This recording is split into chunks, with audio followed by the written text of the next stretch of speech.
Maaliwalas ang umagang yun sa bayan ng Munting Lawa. Sa harap ng patahian ni Mang Rafa at Aling Ella ay masaya ang takbo ng kanilang negosyo. Tila ba walang mangyayaring masama kailanman.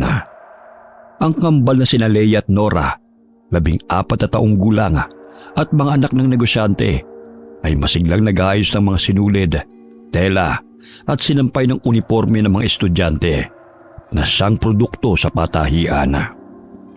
Kuya Romy, ito na po yung pinatahi ninyong pantalon. Sa uulitin po ulit, Kuya Romy. Basayang inabot ng kambal ang nakatupi ng pantalon ng isa sa mga suki nila. Nagpasalamat ang Ginoo dahil sa kahusayan ng kambal dahil talaga namang nasunod ang gusto niya.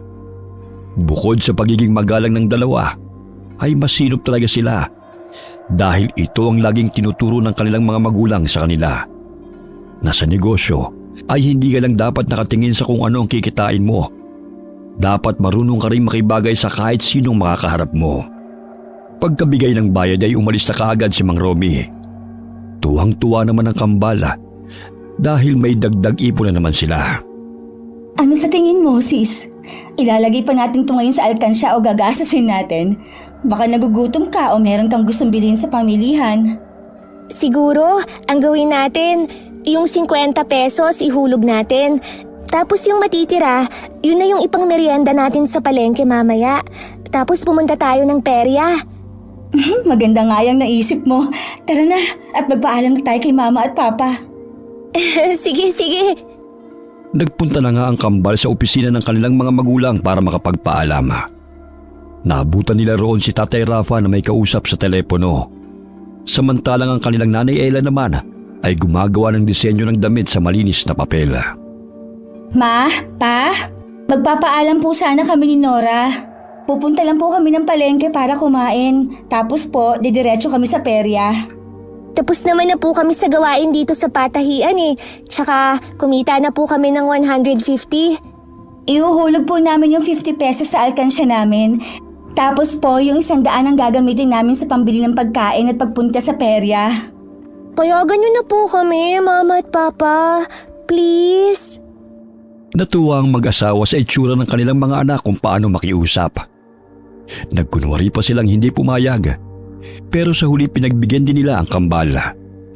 At hindi lamang yun, sinabi rin ni Tatay Rafa na ihulog na nila sa alkansyang 150 pesos na kinita nila sa pananahi. Binigyan na lang sila ni Nanay Ella ng tag-100 para meron silang panggasto sa pagkain sa palengke at sa perya. Laking tuwa ni Leia at Nora kaya pinapak nila ng halik ang mga magulang. Kitang-kita ang saya sa mukha ng buo nilang pamilya. Wala silang kamalay-malay na yun na pala ang huling hapon na magkakasama silang masaya. Si Mang Rafa ay kilala sa kanilang lugar bilang mabuting tao. At si Aling Ella naman ay hindi rin nagpapahuli sa pagtulong sa mga kapitbahay. Kaya't kahit malit lang ang patahian nila, ay malaki ang respeto sa kanila ng buong komunidad. Ngunit sa likod ng lahat ng ito, ay nagkukubli ang selos at inggit ng ilang kamag-anak. Lalo na ang pinsang si Freddy at ang asawa nitong si Aguilar, na tila hindi matanggap na naungusan sila sa buhay ng masipag na mag-asawa. Pagsapit ng gabi, habang tahimik ang buong bayan at habang nag-aaliw ang kambal sa perya, ay ilang putok ang yumanig sa paligid ng Munting Lawa. Ilang kilometro lang mula sa tahanan ng mga Benene. Walang kamalay-malay sina Leia at Nora na may nangyari ng masama sa kanilang mga magulang. Pag-uwi nila ng bahay pasado 8:30 ng gabi, ay nagulantang sila nang makitang ama at ina na wala ng buhay sa loob ng sasakyan. Si Ginoong Rafa ay nakasubsob sa manibela ng kanilang sasakyang nakaparada sa gilid ng kalsada. Butas ang kanyang bungo dahil sa tama ng baril sa ulo. Si Ginang Ella naman ay 2 tama ng baril sa dibdib. Tila gumuho ang mundo ng kambala nang mapagtanto na patay na ang kanilang mga magulang. Kinabukasan ay nabulabog nga ang buong bayan nang matuklasang patay na sina Mang Rafa at Aling Ella. Ayon sa pulis na nag-iimbestiga, isa sa tinitignang anggulo ay binaril ni Mang Rafa ang kanyang asawa sa dibdib bago to nagpakamatay. Hindi yun mapaniwalaan ni Leia at Nora dahil alam nilang hindi ganun ang kanilang mga magulang. Kahit ang mga taga roon ay hindi rin naniniwala sa sinasabi ng pulis. Pero natagpuan kasi mismo ang baril na hawak-hawak pa ni Mang Rafa at wala nang ibang fingerprint na naiwan sa loob ng sasakyan bukod sa kanilang dalawa. Nagkaroon tuloy ng haka-haka ang ilang mga tsismosa na nagkaroon ng kalaguyo si Ginang Ella kaya ito nangyari. Hindi yun matanggap ng kambal dahil alam nilang mabubuting tao ang kanilang mga magulang. Nora, anong gagawin natin? Wala na sila mama at papa. Paano na tayo nito ngayon yan? Hindi ko rin alam, Leia. Pero isa lang ang sigurado ko. Hindi magagawa ni Mama ang binibintang sa kanya. Walang kalaguyo si Mama. At hindi siya magagawang saktan ni Papa. Alam ko yun. Pero wala na sila. Kahit anong gawin natin, hindi na sila babalik. Natatakot ako. Paano na tayo, Nora? Paano na tayo? Mama! Papa! Bakit niyo po kami iniwan kaagad? Kung sino man po ang gumawa nito sa inyo, Ma, Pa, makukuha niyo rin po ang hustisya. Nagyakapan na lamang ang magkapatid dahil sa matinding sakit ng kalooban na kanilang nararamdaman. Habang naghihinagpis sila sa nangyari, ay nakatayo naman sa hindi kalayuan ng mag-asawang Freddy at Aguilar. Parehong nagkukunwaring nagluluksa rin, ngunit kapansin-pansin ang bahagyang ngiti sa gilid ng kanilang labi. 3 araw ang lumipas pagkatapos ang masalimuot na insidente. Sa burol ni Mang Rafa at Aling Ella ay tahimik lang si Leia habang yakap ang kambal niyang si Nora. Parehong namumugto ang mga mata nila dahil sa kaiiyak. At pareho pa rin silang hindi makapaniwala sa biglaang pagkawala ng kanilang mga magulang. Tumayo si Nora at inayos ang kandilang natutunaw sa gilid ng kabaong ng mga magulang. Ngayon lang parang nag-sink in sa utak ko na wala na tayong mga magulang, Leia. Kaya nga. Pero nandito pa rin naman tayo para sa isa't isa. At meron pa rin naman tayong mga kamag-anak, di ba? Sina Tio Freddy o Tia Aguilar? Oh, bakit ganyan ang reaksyon ng mukha mo? Parang di mo naman alam ang dahilan. Mabait lang ang mga yun kapag kaharap ang mga magulang natin. Pero kapag nakatalikod na, kung ano-ano ng paninira ang ginagawa nila. Baka nga natutuwa pa sila na wala na sina Mama at Papa. Hindi naman siguro, Nora. Mga kamag-anak pa rin natin sila kahit medyo hindi nga maganda ang mga ugali nila. Pinsang buo ni Papa si Tio Freddy, kaya malamang sila ang mag-aaruga sa atin. Pati sa negosyong naiwan nila Mama at Papa. Basta, wala talaga akong tiwala sa kanila. Hindi ko alam pero iba ang kutob ko rin kay Tio Freddy. Simula nang mahuli siya ni Papa na naglalabas ng sikretong mga tahi. Kung sila ang maghahandle ng tahian, siguradong malulugi lang yun. Wala naman tayong magagawa. 15 years old pa lang tayong pareho. Wala pa tayo sa legal age para mag-handle ng ganong negosyo. Kailangan talaga may guidance ng mga nakatatanda at si Tio Freddy lang naman ang kamag-anak natin. Hindi na umimik si Nora dahil nakita na rin nila mula sa labas ang mga kamag-anak na pinag-uusapan. Ilang saglit pa ay pumasok na nga sa loob ng bahay sina Mang Freddy at Aling Aguilar. Nagmano ang kambal bago naupo ang mga yon malapit sa kanila. Mga anak, kinalulungkot ko nangyari sa pinakamamahal kong pinsan. Nakakabigla talaga to nangyari. Kumusta pala kayong dalawa? Hindi pa rin po okay, Tio. Magiging ayos din ang lahat, mga pamangkin. Kung ano man ang nagawa ng mga magulang nyo, sigurado akong pinagsisisihan nila ang mga yun. Ano pong ibig niyong sabihin, Tio? Iniisip niyo rin po ba na pinatay ni Papa ang mama ko? At pagkatapos nagpatiwakal din siya? Wala naman akong sinabing ganon, Nora. Ang akin lang, kung may hindi sila Wala pong kabit si Mama. At hindi siya pinatay ni Papa. Hindi nila magagawang saktan ng isa't isa dahil mahal na mahal nila ang isa't isa. May pumatay po sa kanila. Nora, relax ka lang. Huwag mong sigawan sila Tio at Tia. Naudlot sa pagsasalita si Leia dahil nag-walk out na ang kanyang kakambal. Siya na lang tuluyang naiwan doon kaharap ng Tio Freddy at Tia Aguilar niya. Mapapansin sa mukha ng ginang na tila naiinis ito dahil sa inasal ni Nora. Tio, Tia, pasensya na po sa inasal ni Nora. Nasasaktan lang po ng husto yun sa nangyari. Naiintindihan naman namin yon, di ba mahal? Kahit kailan talaga yung si Nora, napakatabil ng bibig. Pasalamat na lang siya at nagluluksa tayo ngayon dahil kung hindi, masasampal ko talaga yan eh. Ikaw naman, hayaan mo na dahil nasasaktan pa yung tao. Naiintindihan ko naman. Salamat po, Tia. Ay, maiwan ko na nga muna kayo dyan at magtitimpla muna ako ng kape ha. Oh, mahal, pag-usapan nyo ng dapat pag-usapan. Para alam ng pamangkin mo ang mangyayari pagkatapos ng libing ng pinsan mo. Pagpunta ni Tia Aguilar sa kusina, ay nag-usap na ng masinsinan sina Leia at Tio Freddy. Maraming ipinaliwanag ang Ginoo sa dalagita, lalo na patungkol sa naiwang negosyo ng kanilang mga magulang. Wala namang magawa si Leia kundi ang sumang-ayon na lamang ng sumang-ayon sa mga sinasabi ng kanyang tiyuhin. Huwag kayong mag-alala ng kambal mo dahil kami ng Tia Aguilar mo ang bahala sa inyo. Hindi namin nahayaang mapariwara kayong magkapatid. Sisiguruhin naming magiging maayos ang naiwang negosyo ng mga magulang nyo hanggang sa mag-legal age na kayo. Salamat po, Tio. Ay, walang anuman. Tila isang ngiting tagumpay ang umukit sa mukha ng Ginoong sakim. Lingid sa kambal ay hindi kabutihan ng hangarin ng mga kamag-anak nila.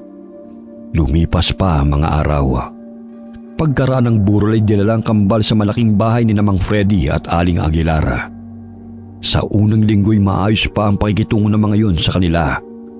Ngunit sa mga sumunod na araw, linggo at buwan, ay unti-unti na ngang lumabas ang tunay na kulay ng mag-asawa. Naramdaman na nga ng kambal ang kalupitan ng mga tiyo at tiya nila. Hanggang sa paglipas ng isang taon ay paulit-ulit ang kalupitan sa kanila. Umidad na ng 15 ang kambal, pero tila mas lalo lang silang naghihirap. Leia! Nora! Ay, gising na! Alasin ko na! Maglinis na kayo ng buong bakuran bago kayo mag-agahan! Buksan niyo nga tong pinto! Di ba sinabi ko sa inyong walang maglalak dito? Dahil doon ay pinasira nga ng ginang ang doorknob ng kanilang kwarto. At pagkatapos ay saka sila binuhusan ng malamig na tubig. Basang-basa ang kambal nang bumangon sa kanilang kama. Galit na galit naman si Nora na napakuyom na lamang ng kamao at gusto nang lumaban. Pero pinipigil lang ni Leia. Sinabi ko naman sa inyong alas 5 pa lang, dapat gising na kayo. Maglilinis kayo ng bakuran tapos magluluto na agahan. Hindi kayo pwedeng kumain hanggang hindi kami natatapos mag-almusal ng tiyo ninyo. Ano? Oh, bakit ang sama mo kumakatingin ha, Nora? Ha? Bakit? Lalaban ka na, ha? Baka nakakalimutan mong paalamunin ko lang kayo rito. Kung ayaw nyo ng patakaran sa bahay na to, magsilayas na kayo at maging taong kalye. Sorry po, Tia. Bilisan nyo na riyan! Huwag nyo sirain ang araw ko! At huwag nyo rin hintayin ang Tio Freddy nyo pa ang pumunta rito. Dahil makakatikim na naman kayo na sinturon doon. Pagtalikod ng ginang ay susuguri na sana sa ni Nora. Pero humawak kaagad si Leia at sabay silang napaupo sa basang kama. Bakit mo ako pinigilan, ha? Gusto mo bang mapalayas tayong dalawa, ha? Nakita mo ba yung ginawa sa atin? Nung isang gabi, hinagupit tayo ng sinturo ni Tio. Tapos hindi tayo pinakain ng hapunan. Ngayon naman, sinira niya yung kandado ng kwarto natin at binuhusan tayo ng malamig na tubig. Makatao pa ba yung mga ginagawa nila sa atin, ha? Mas gugustuhin ko ng mapalayas kaysa magtiis sa pagmamalupit nila. Saan tayo pupulutin kapag pinalayas tayo ng mga yon, ha? Nag-iisip ka ba, Nora? Ikaw ba? Nag-iisip ka ba ha, Leia? May sarili tayong bahay, Leia. May patahian tayo. May kotse ang mga magulang natin. Babawiin ko ang mga yun. Wala na yung bahay natin. Anong sinabi mo? Wala na nga yung bahay. Pati yung kotse. Paano? Narinig ko sila Tiyo at Tia kagabi. Nalulugi na yung tahian, kaya binenta nila yung bahay sa kakotse. Dahil doon, nabayaran lahat ng utang. At nakakabawi-bawi na ulit yung negosyong iniwan sa atin nila Mama at Papa. Pero wala na tayong bahay.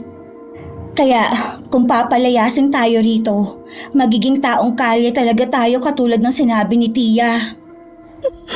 Ang kapal talaga ng mukha nila. Yung bahay na nga lang yung nag-ala-ala sa atin nila Mama at Papa. Pinenta pa nila. May tahian pa namang natitira, Nora. Sa tingin mo ba, ibibigay nila sa atin yun? Mga sakim sila, Leia. Kaya gagawa sila ng paraan para pati yung tahian na yun mapunta sa kanila. Napaiyak na nga ng tuluyan si Leia dahil sa sinabing yun ng kanyang kakambal. Naantala lang sila nang marinig ulit ang sigaw ng kanilang tiyahin na halatang galit na galit na. Marami pang paghihirap ang pinagdaanan ng kambal sa kamay na mapang-abuso nilang tiyo at tiya. Ilang beses silang nakaranas ng pananakit at gutom at kung ano-ano pa. Isang gabi, pagkatapos maghugas ni Nora ng mga pinagkainan nila, nagtungo siya sa likod bahay para magtapon ng mga basura.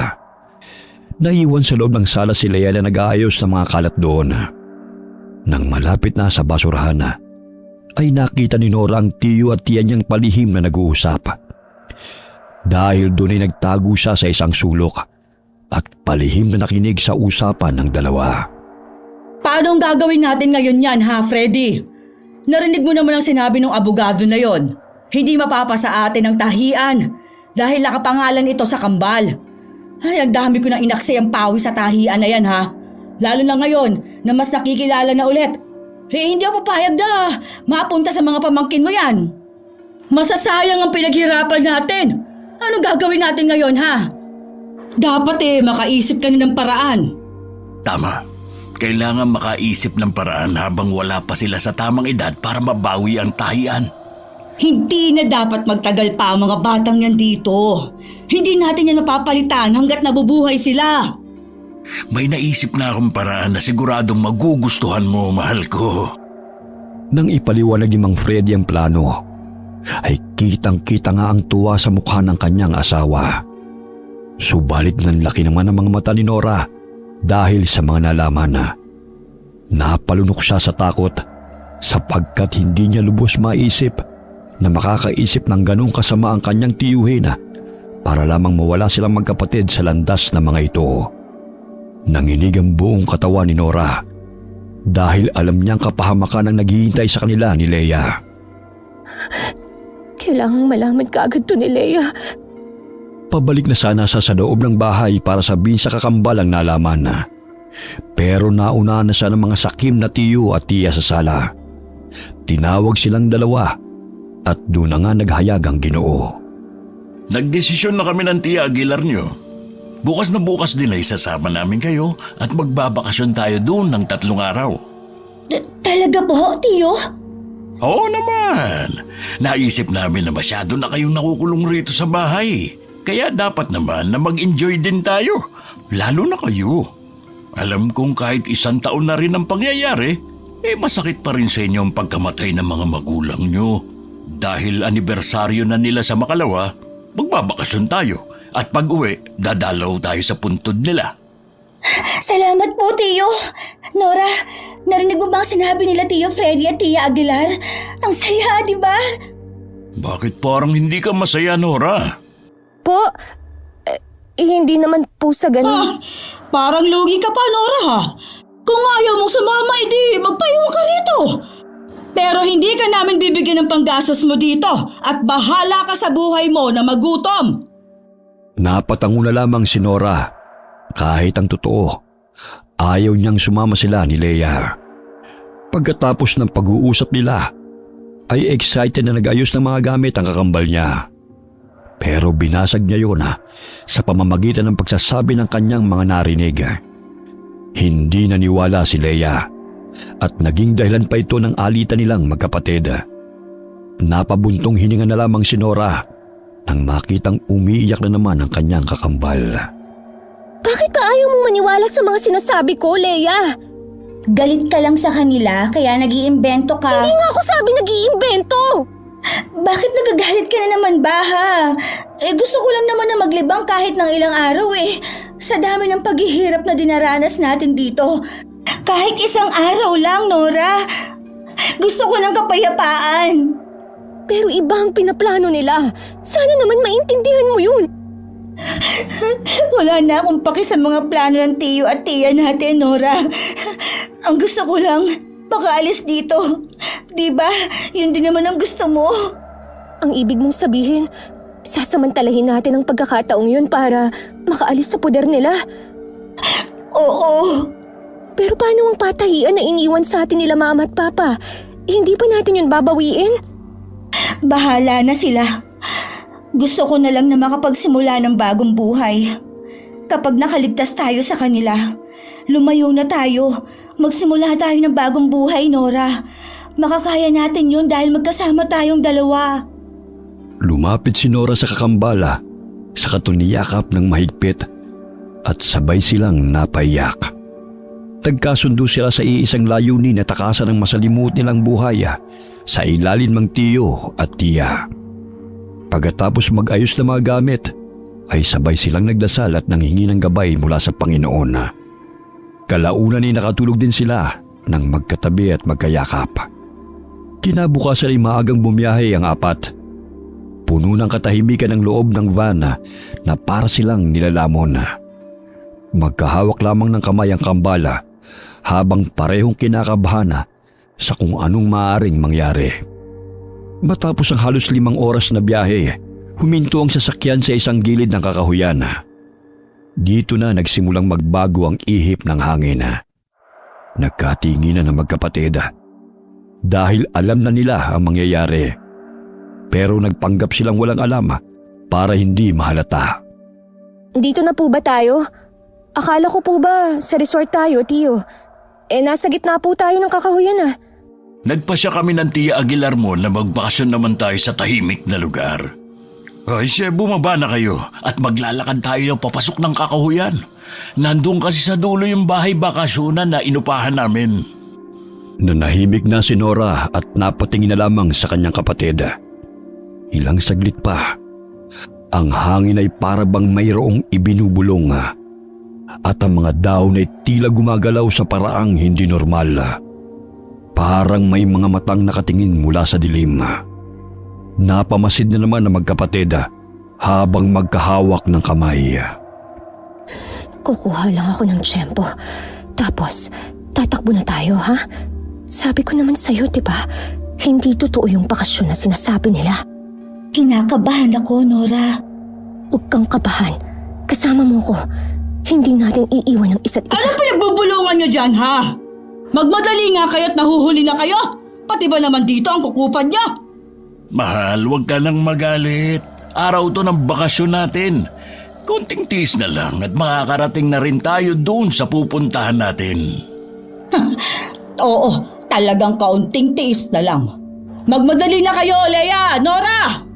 Opo. Sumunod na nga kaagad ang kambal sa kanilang tiyo at tiya. At halos 1 kilometro na silang naglalakad sa gitna ng masukal na kagubatan ay hindi pa rin nila nararating ang sinasabing bahay bakasyonan. Alam naman nila pare-pareho na wala talagang matutuluyan sa lugar na yon. Dahil doon ay mas lalong kinabahan si Leia. Napahigpit ang kapit niya kay Nora na alerto pa rin sa paligid. Ilang saglit pa ay nagpasa na nga ang kanilang tiyo at tiya na tumigil. Inilatag ng dalawa ang mga pagkain at inalok na sila. Noong unay ayaw pa nga sanang kumain ang magkapatid. Pero nang makita nilang kumain din ang mag-asawa, ay sumunod na rin sila. Nasiguro na kasi nilang walang laso ng pagkain. At mabilis na lumipas ang oras Marami pa silang napag-usapan patungkol nga sa mga plano sa naiwang negosyo ng magulang ng kambal. Inabot na sila ng 3:00 ng hapon, kaya hindi na nakatiis si Leia. Tia, Tiyo, akala ko po ba pupunta tayo sa isang bahay bakasyonan? Bakit kanina pa po tayo rito sa gitna ng gubat? Camping po ba ang gagawin natin? Anong natin ang sinasabi mo? Walang natin, Leia, ha? Walang bakasyon na magaganap. Hindi yun totoo. Sinabi ko naman sa'yo kagabi, Leia. May masama silang plano sa atin. Kaya nila tayo tinala rito. Kaya tara na at umalis na tayo. Isumbong natin sila sa mga pulis. Kaagad hinatak ni Nora ang kakambal at nang akma na silang aalis ay biglang tumayo si Mang Freddy at may dinukot sa bag nito. Umalingaw-ngaw ang putok ng barela na tumama sa isang puno na malapit sa magkapatid. Napahinto ang mga dalagita habang ang tiyo at tiya nila ay naririnig nilang nagtatawanan sa likuran. Sige, tumakbo kayo. Parang maging pataba na lang kayo sa kagubatan. Harap dito. At huwag kayong magtatangkang humakbang. Dahil hindi ako magdadalawang isip na pasabugin ang mga bungo nyo. Tiyo, ano po ang gagawin niyo sa amin? Wala namang kaming gagawin sa inyo. Magbakasyon nga ang gusto mo, di ba? Kaya ngayon, tutuparin namin yun ng Tia Aguilar nyo. May iiwan kayong dalawa rito. Huwag niyo po kaming iwan dito. Hayaan mo na sila, Leia. Mga halangang kaluluwa ng mga yan. May araw din kayo. Isang malakas na sampal ang pinaunday ni Aling Aguilar sa pisngi ni Nora. Sinundan pa yun ng pagsabunot hanggang sa humandusay sa lupa ang kawawang dalagita. Dahil doon ay napaiyak na ng tuluyan si Leia habang pinagmamasdan ng kaawa-awang kakambala na ginugulpi ng tiyahin nila. Matagal ko nang gustong gawin yan sa'yo eh. Pasalamat ka talaga, ha? Dahil naaawa pa ako sa'yo, Bruhilda ka. Ikaw ang Bruhilda! At talagang sumasagot ka pa, ha? Ano yan, mahal? Hayaan mo na sila. Dahil hindi na rin naman makakabalik ang mga yan kahit anong gawin nila. Habang nakatutok ang barela, ay hinihila ni Freddy ang lubid mula sa baga at mabilis na tinalian ang mga kamay ng kambal.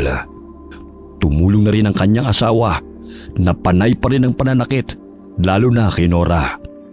Tuwang-tuwang matabang ginanga habang pinagmamalupitan ng mga pamangkin. Huwag kang mag-alala dahil hindi naman kayo mamamatay agad. May mga pagkain kaming iniwan sa inyo. Makipag-unahan na lang kayo sa mababangis na hayop na makakaamoy niyan. Eh kung gusto nyo, hayaan yung kagatin kayo ng mga hayop. O baka may kung anong nilalang dito na pumatay sa inyo. Nagpumiglas ang dalawa, kaya pinagsasampal na naman sila ni Tia Aguilar. Natuwang-tuwa talaga sa mga nakikita. Binugbog niya ng husto si Nora. Halos malamog ang mukha nito, kaya hindi na rin muna sila nagpumiglas pa. Tiyo, Tia, bakit niyo po ginagawa sa amin to? Pamilya niyo po kami. Huwag niyo po kaming iwan dito para mamatay. Bakit ko naman gagawin yun? Kung yung pinsang buo ko nga, natatay nyo, napatay ko. Kayo ba kaya ng mga walang kwentang paslit? Ano pong sinabi niyo, Tiyo? Sinasabi ko na nga ba, may kinalaman kayo sa pagkamatay ng mga magulang namin. Mga sakim kayo! Kinuha niyo ang lahat sa amin! Kapag nakawala ako rito, gagantihan ko kayo! Ah! Ang angas mo talagang babae ka no? Kung paputukin ko kaya yung ulo mo, katulad ng ginawa ko sa tatay mo. Sige, gawin mo! Patayin mo na ako, Tiyo! At sinisiguro ko po sa inyo na kahit sa hukay, babangon ako para magiganti! Ah! Barilin mo ng hayang sutil na yan! Nanggigigil ako sa bunganga niyan eh! Manahimik kang tambuhala kang babaeng pangit ka! Kapag nakawala ako rito, babalikan ko kayo! Maghihiganti ako dahil sa ginawa niyo sa mga magulang namin! Malalakas na sampal, suntok, sipa at sabunot na naman ang natikman ni Nora sa kamay ng malupit niyang tiyahin. Si Leia naman ay umiyak na lang ng umiyak habang takot na takot sa maaaring mangyari sa kanila sa gubat. Matapos ang matinding pananakit at pangungutya, ay umalis na ang mag-asawang Sakim at iniwang sugatan sina Leia at Nora. Walang nagawa ang kambal kundi ang mag-iyakan na lamang habang unti-unting lumulubog ang haring araw. Maya-maya pa nga nang tuluyang dumilim ang paligid at unti-unting napalitan ng takot ang katahimikan ng gubat. Napansin ng kambal na tila may mga aninong gumagalaw sa paligid. Malamig ang ihip ng hangin at sa bawat pagdampi nito sa kanilang balat ay matinding kilabot ang hatid. Nora, may gumagalaw sa mga puno. Parang may mga tao o hayop. Anong gagawin natin? Natatakot na ako. Baka dito na nga tayo mamatay. Sipain mo yung bato sa paa mo, dali! Huwag ka matakot dahil nandito ako! Kasama mo ako, Leia! Pagkasipa ng bato ay kaagad na kinuha yun ni Nora kahit nakatali ang kanyang mga kamay.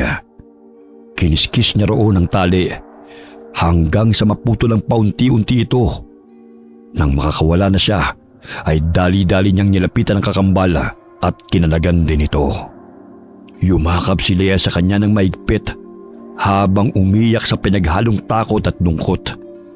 Inalo niya ang kapatid hanggang sa gumaan ang pakiramdam nito. Makakaalis tayo rito at makakaganti tayo sa mga walang yang yun.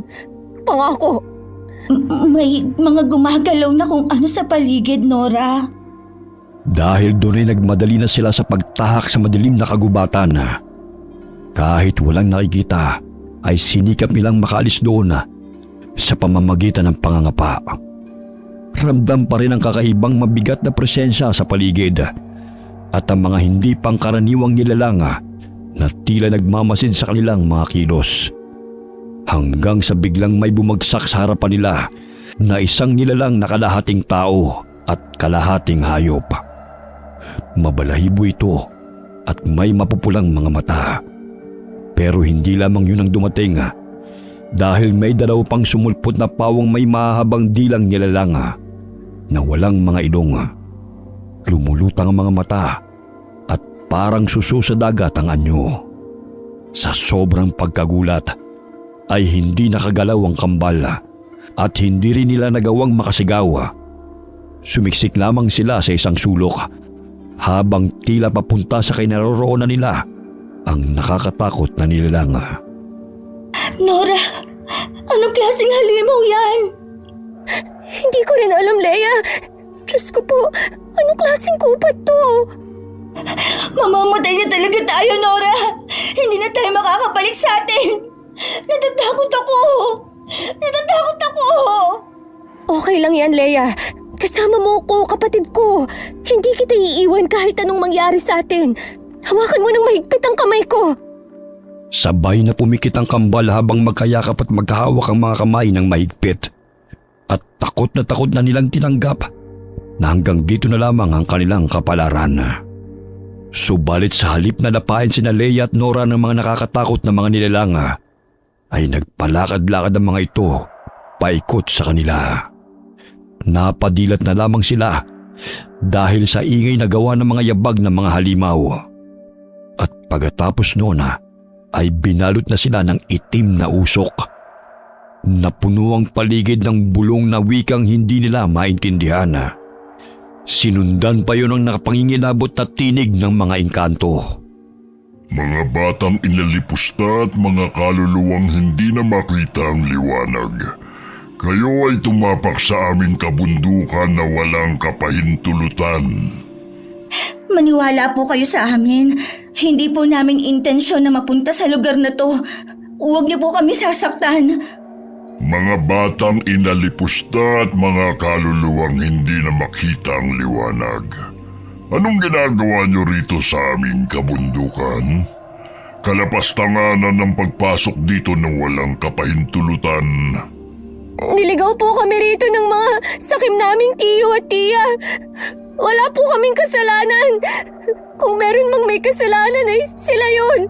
Kaya sa kanila po kayo magalit. Huwag po sa amin. Mga batang inalipusta at mga kaluluwang hindi na makita ang liwanag. Dahil sa pagtungtong nyo sa aming kagubatan ng walang pahintulot, kayo ay aming tatatakan. Lumabas ang engkantong may katawan ng lalaki pero walang mukha. Sa halip ay may isang bunganga sa dibdib nito ang nagbigkas ng mga wikang hindi nila maintindihan. Dahil doon ay nagyakapan na lang ulit ang magkapatid na takot na lalo sa mga nangyayari. At ilang saglit pa ay narinig na nga nila ulit ang engkanto na nagsalita ng nakakakilabot na bagay. Dahil sa inyong ginawang mga lapastangang nilalang, kayo ngayon ay magiging aswang uhong. Pagkatapos bigkasin ng engkanto ang mga katagang yun, ay biglang sumakit ang katawan ni Leia at Nora. Ang kanilang mga matay bigla na lamang lumuwa at ang kanilang mga ilong ay unti-unting nawala. Ang bibig nila'y naging bilog na parang itim na balon na may matatalim ng ngipin. Ang balat nila'y naging madulas na parang sinabuyan ng langis na malagkit. At sa kanilang dibdib ay tumubo ang isang itim na kabuti. Anong nangyayari sa atin, Nora? Hindi ko alam. Anong ginawa niyo sa amin? Simula sa oras na ito, sa tuwing hahalik ang araw sa karagatan, sa tuwing sasapit ang kadiliman ng gabi, ay magpapalit kayo ng anyo bilang isang aswang uhong. Matatakam kayo sa lahat ng nilalang na may sariwang dugo at karne, mapatao man o hayop.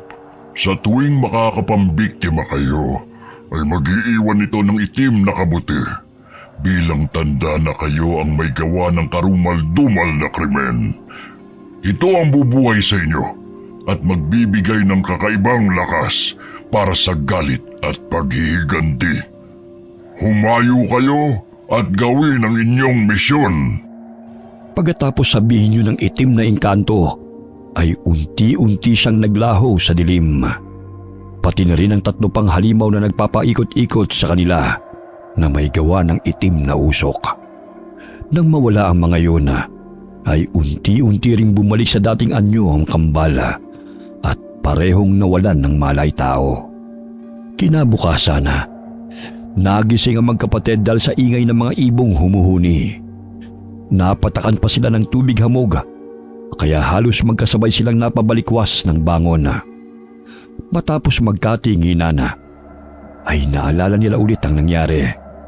Kaya mabilis silang nagyakapan gawa ng takot. Nora, totoo ba yung nangyari kagabi sa atin? Naging mga halimaw tayo? Malamang panaginip lang yun. Hindi yun panaginip, Nora. Tingnan mo yung palibot natin. Ang daming itim na kabuti.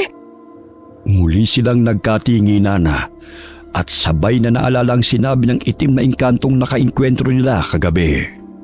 Simula sa oras na ito, sa tuwing hahalik ang araw sa karagatan, sa tuwing sasapit ang kadiliman ng gabi, ay magpapalit kayo ng anyo bilang isang aswang uhong. Matatakam kayo sa lahat ng nilalang na may sariwang dugo at karne, mapatao man o hayop. Sa tuwing makakapambiktima kayo, ay mag-iiwan ito ng itim na kabuti. Bilang tanda na kayo ang may gawa ng karumal-dumal na krimen. Ito ang bubuhay sa inyo at magbibigay ng kakaibang lakas para sa galit at paghihiganti. Humayo kayo at gawin ang inyong misyon. Diyos ko po, totoo nga yung pagiging halimaw natin kagabi, Nora. Magiging halimaw na tayo. Anong gagawin natin? Huwag mo na munang isipin yun, Leia. Tara na at umalis na tayo rito sa nakakatakot na gubat na to bago pa magpakita yung itim na engkanto sa atin. Dali-dali na nga nilang nilisan ang nasabing lugar at hindi sila tumigil kahit pagod at gutom na sila pareho. Halos kalahati ng araw ang ginugol nila hanggang sa makalabas na ng nasabing gubat. Nang nasa masukal na kalsada na sila, ay sinundan na lamang nila ang daan na yun. Hanggang mga pasado 5:30 ng hapon ay may nakita silang ilang kabahayan. Dali-daling tumakbo ang magkapatid at humarap sa mga tao. Pwede niyo po ba kaming tulungan? Uhaw at gutom na po talaga kami ng kambal ko. Nawala po kami sa gubat dahil niligaw kami ng tiyo at tiya namin. Parang awa niyo na po sana. Kahit makakain lang kami ngayon ng kaunti o makainom. Hindi po kami masasamang mga tao. Isang ginang na nagngangalang Salome ang nagbigay sa kanila ng tinapay at tubig. Mahirap lang din ang ginang, kaya katiting lang din ang naibigay niya na pinagpasalamat naman ng kambal. Matapos pansamantalang naibsan ang gutom na nararamdaman, ay lubos silang nagpasalamat sa ginang. Inaya pa silang doon muna matulog. Nasasang-ayunan na sana nila. Pero nagsimula ng makaramdam ng hindi maganda si Leia. Nora, may kakaiba akong nararamdaman sa loob ng katawan ko. Parang may kung anong init na gustong kumawala. Parang may... Gusto kang kainin? Paano mo nalaman? Nararamdaman ko na rin ngayon, Leia. Lumalakas ang pang-amoy ko sa sariwang dugo at karne sa paligid. Ganito yung sinabi ng itim na engkanto. Kapag palubog na ang araw, matatakam tayo sa kahit anong klase ng sariwang dugo at karne. Magiging halimaw na naman tayo. Kailangan na nating umalis sa lugar na to. Napagpasya na nilang lisanin ang lugar. Pero bigla namang lumabas ng kubo si Aling Salome. Nakangiti yun sa kanila at sinabi na handa na ang tutulugan ng kambal. Nang makita nilang ginang, ay mas lalong tumindi ang init ng pakiramdam sa loob ng katawan nilang gusto nang kumawala. Hanggang sa tuluyan ng lumubog ang araw at hindi na nila nakontrol ang sarili. Unti-unting nagpalit ng anyo ang magkapatid bilang aswang uhong at walang pag-aalinlangan nilang dinamba si Aling Salome hanggang sa bawian nito ng buhay. Pagkatapos nilang iwan ang lasug-lasug na katawan ng kaawa-awang ginang, ay unti-unti yung tinubuan ng mga itim na kabuti sa iba't ibang parte ng katawan. May maliit at may malalaki. At hindi lang doon natapos ang karumal-dumal na krimen dahil sinalakay din nila ang iba pang 6 na kabahayan. Umalingaw-ngaw ang sigaw ng kamatayan sa dakong yun at wala silang itinirang buhay. Bata, matanda o maging hayop. Nang mapagtanto nila ang mga nagawa, takot silang nagkatinginan sa harap ng mga biktima na unti-unti nang tinutubuan ng itim na kabuti. Ano tong ginawa natin, Nora? Pinatay natin yung mga tao rito, pati yung mga alaga nilang hayop. Mamamatay tao na tayo. Ang sarap sa pakiramdam, Leia. Busog na busog ako. Anong sinasabi mo, ha? Naririnig mo bang sarili mo? Pati ba ang utak mo? Sinakop na ng pagiging halimaw? Ayaw ng kalooban ko tong nangyayari. Pero hindi mapigilan ng isip at magnanasa ako na maging masaya, Leia. Busog na busog ako. Ayoko nito, Nora. Ayoko maging aswang uhong. Ayoko maging mamamatay tao katulad nila Tio Freddy at Tia Aguilar. May magagawa ba tayo para rito? Ito ang binigay sa atin ng itim na engkanto. Bakit di na lang natin yakapin? Natigilan na si Nora dahil tumakbo palayo ang kakambal niya dahil sa sobrang takot sa kanilang nagawa. Sinundan niya ang kakambal hanggang sa mapunta na naman sila sa kakahuyang malapit doon. Ramdam ang katahimikan ng gabi, ngunit hindi payapa. Sa bawat hakbang ng kambal ay kumikislap ang kanilang madulas at makintab na balat sa liwanag ng buwan. Ang kanilang mga matay nakaluwa at parang galit na galit sa mundo. Paghinto nila ay muli niyang pinagmasdan ang sarili at muli siyang naiyak. Tumayo naman sa likuran niya ang kambal habang seryoso siyang pinagmamasdan. Ayoko maging halimaw. Ayoko maging ganito. Bakit hindi na lang ako namatay sa kamay ng mga sakim kong tiya at tiyo? Natatakot ako sa sarili kong anyo. Hindi ko ito matatanggap. Leia, hindi tayo dapat matakot sa anyo natin ngayon. Hindi tayo nabuhay sa mundong to para lang masaktan. Gagamitin natin ang pagiging aswang uhong para makapaghiganti sa mga sakim nating kamag-anak. Lalo na sa ginawa nilang paninira sa pamilya natin, sa pagsira sa pagkatao ni Mama at Papa, at sa pagpatay sa kanila. Gusto ko ang sinasabi mong yan. Pero natatakot ako na baka hindi na naman natin makontrol ang mga sarili natin, Nora. Nakita mo ba yung ginawa natin doon sa mga tao kanina? Pinatay natin yung taong nagpakain sa atin at balak magpatuloy sa atin. Pati yung mga inosenteng tao at hayop. Wala tayong itinira, Nora. Naririnig ko pa rin ang mga boses nilang nagmamakaawa hanggang ngayon. At ang ikinatatakot ko, kahit ayokong gawin ang bagay na yon, pero parang natutuwa ako sa nangyayari. Takam na takam ako sa kanila. Yakapin mo na lang kesa labanan, Leia. Mas madali mong matatanggap ang lahat. Ayoko magpasakop sa pagiging halimaw, Nora. Hindi ako to. Hindi tayo to. Hindi tayo mga halimaw. Oo, hindi tayo mga halimaw. Pero ginawa tayong halimaw ng mga taong nakapaligid sa atin. May dahilan kung bakit tayo naging aswang uhong. At gagamitin ko ang dahilang yun para makaganti sa pumatay sa mga magulang natin at sa nanira ng buhay natin. Pangako ko sa iyo, Leia, pagkatapos nating maipaghiganti sila Mama at Papa, hahanap ako ng paraan para makalahya tayo sa sumpa ng itim na engkanto. Hindi ako titigil hanggat hindi nakakakuha ng gamot para maalis tayo sa pagiging aswang uhong. Sa ngayon, gamitin natin ang lakas na to, katulad ng sinasabi ng itim na engkanto. Gawin natin ang misyon natin sa buhay.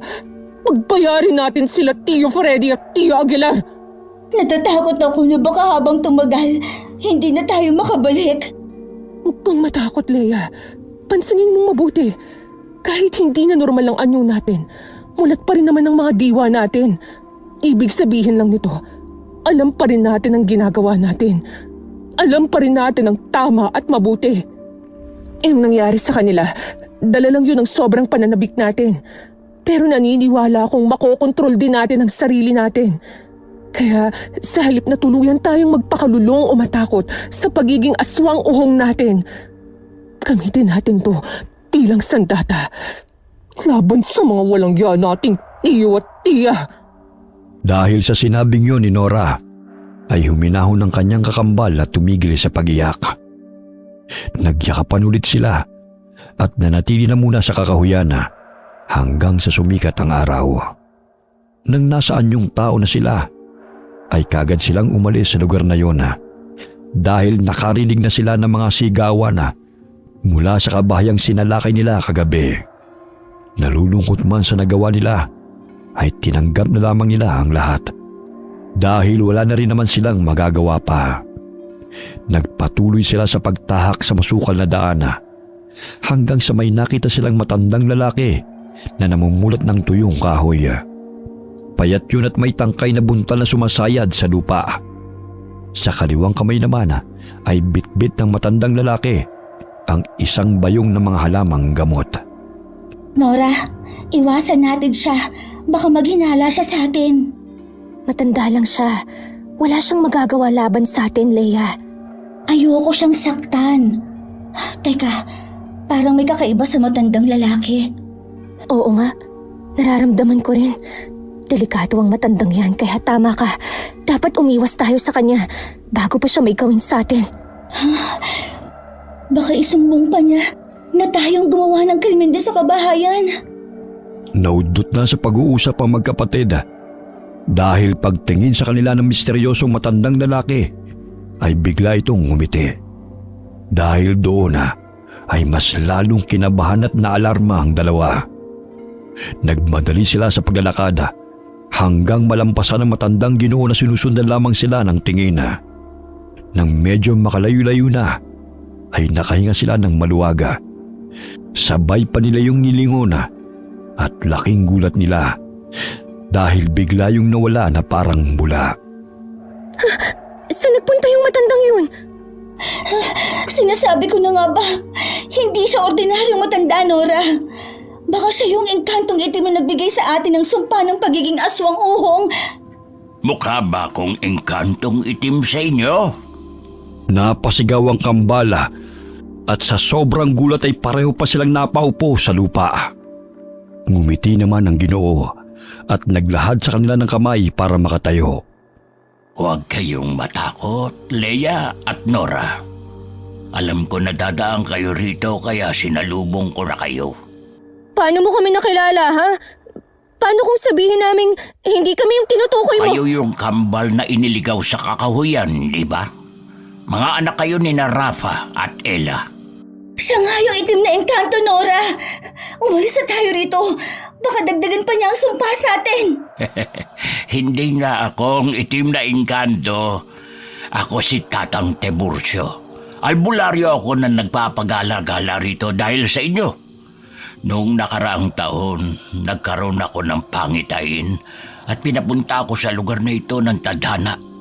Matagal ko nang hinihintay ang pagdating ninyo. Salamat at nagkatagpo rin tayo. Ano po ang ibig niyong sabihin? Kayo ang mga tinatakan ng itim na engkanto, hindi ba? Pinili nila kayo para bigyang buhay ang sumpa sa mga taong naninira sa kanilang kagubatan. Pinili nila kami? Pero hindi po namin to ginusto. Alam ko. Kaya nga ako narito mula sa malayong lugar. Matagal na kayong pinakita sa pangitain ko, katulad nga ng sinabi ko. Noong nakaraang taon pa. Matutulungan niyo po ba kaming makalaya sa sumpa? Oo, pero hanggang di ko pa nakukumpleto mga sangkap, hindi ko magagawa yun. Sa ngayon ay nandito ako para pansamantalang remedyohan ang pagiging aswang ninyo. Kung susundin at gagawin niyo mga sasabihin ko, ay malalayo kayo sa mga krimeng katulad ng ginawa niyo kagabi doon sa mga tagong kabahayan. Kung naniniwala kayo sa mga sinasabi ko, sumunod kayo sa akin.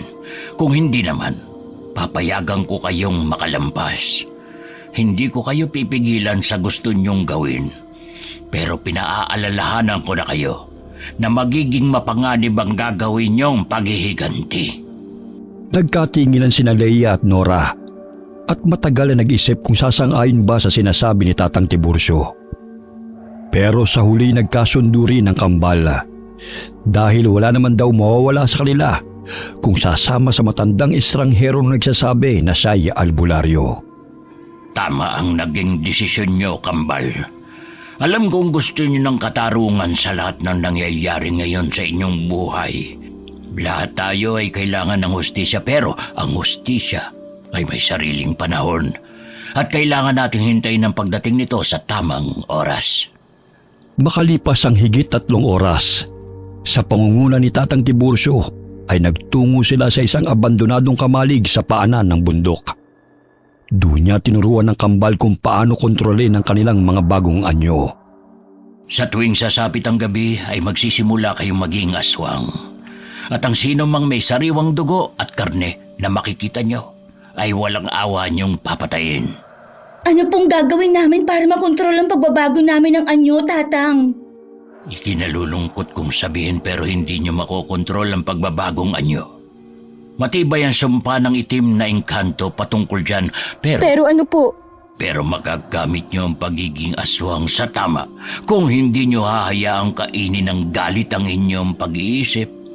At bukod doon, ay turuan nyo ang sarili nyo na hayop lang ang kainin sa halip na tao. Paano po namin gagawin yun kung matibay ang sumpa ng itim na engkanto? Hindi sakop ng sumpa ang inyong kaisipan. Kaya kung mapapansin nyo, sa tuwing nagpapalit kayo ng anyo, ay alam nyo pa rin ang nangyayari sa paligid. Matibay na katunayan yon na walang kapangyarihan ng sumpa ng itim na engkanto sa pag-iisip nyo. Hindi niya kayo kontrolado, pero malakas ang bulong niya. At kung hindi nyo yun hahayaan na maghari, ay magtatagumpay kayo. Kailangan nyo pa rin makatikim na sariwan dugo at karne para manatili ang inyong lakas. Ang magiging kaibahan lang ay hayop na ang dapat nyong kainin at hindi na tao. Sa ganong paraan ay mababawasan ang bigat sa inyong kalooban sa tuwing magiging aswang kayo. Makakabalik pa po ba kami sa dati? Kaya niyo po ba talagang alisin itong sumpa ng engkantong itim sa amin ni Leia? Ang aswang uhong ay may kakayahang padilimin ang loob ng isang tao o linisin ito. Depende kung anong landas ang tatahakin nyo.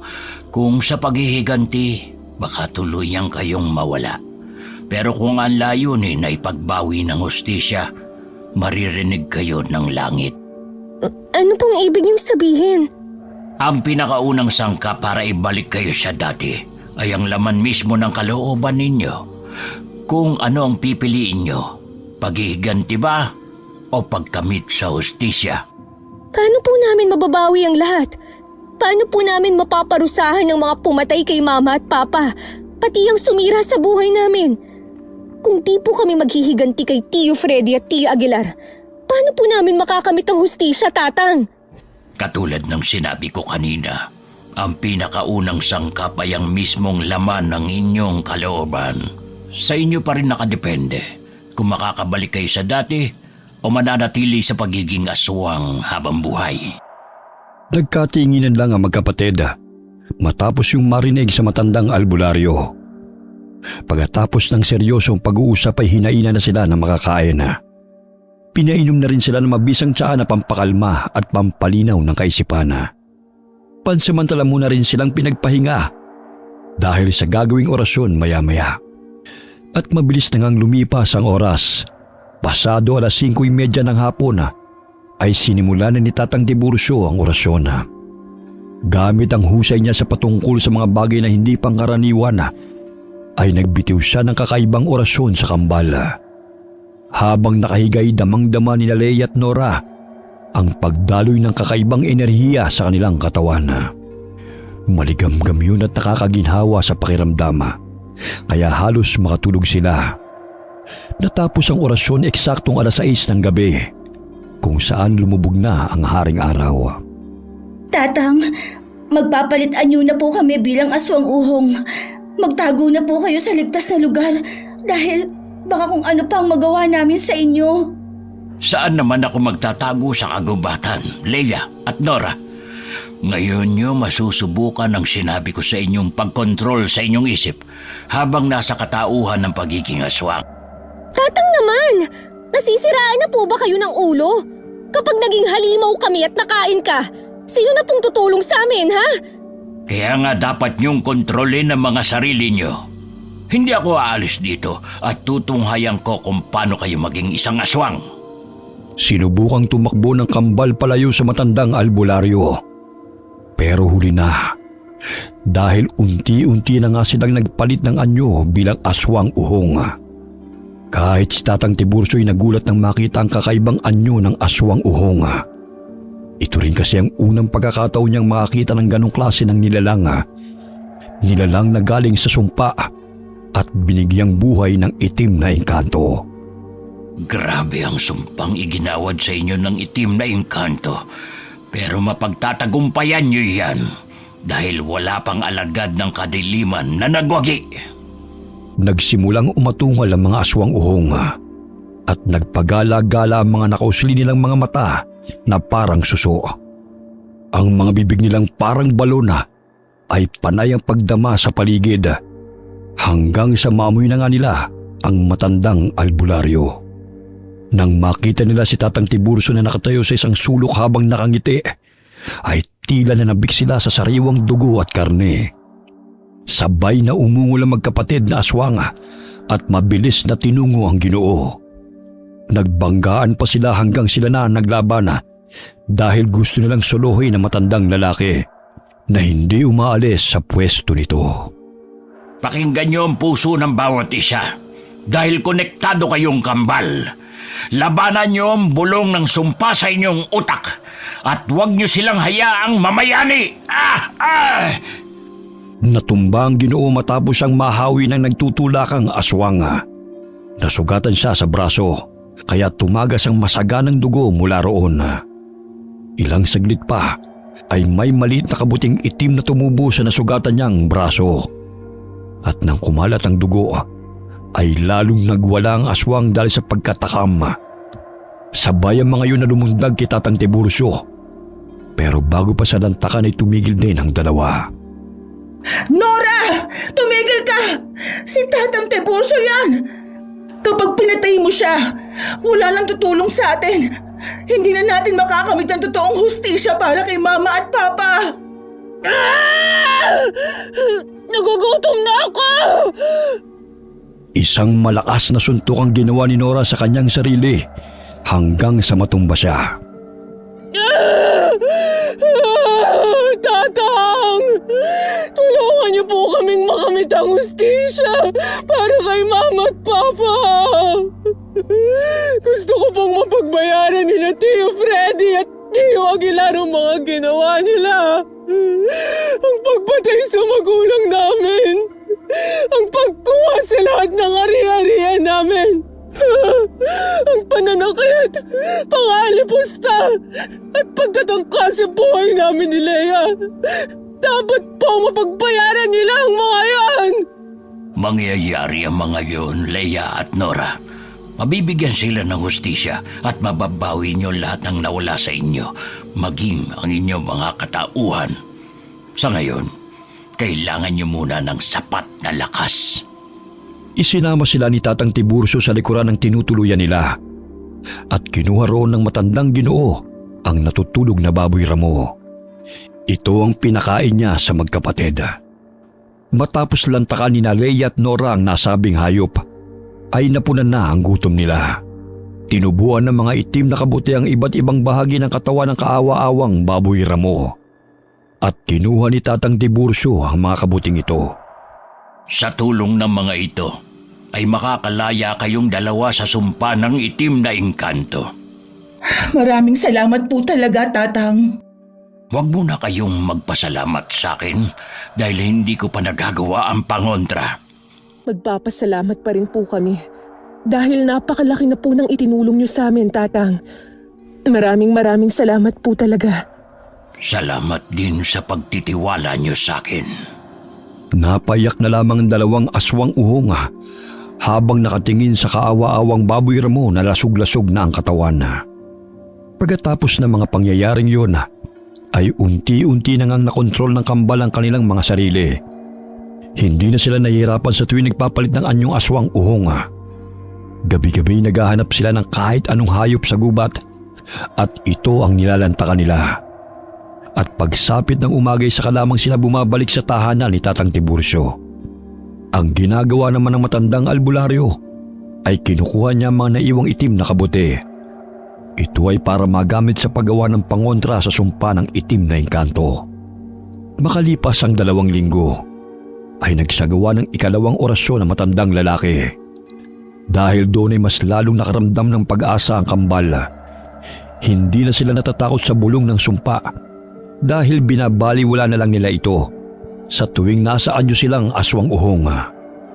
Nang akala nilang ayos na ang lahat, ay bigla namang may dumating na hindi inaasahang pagkakataon.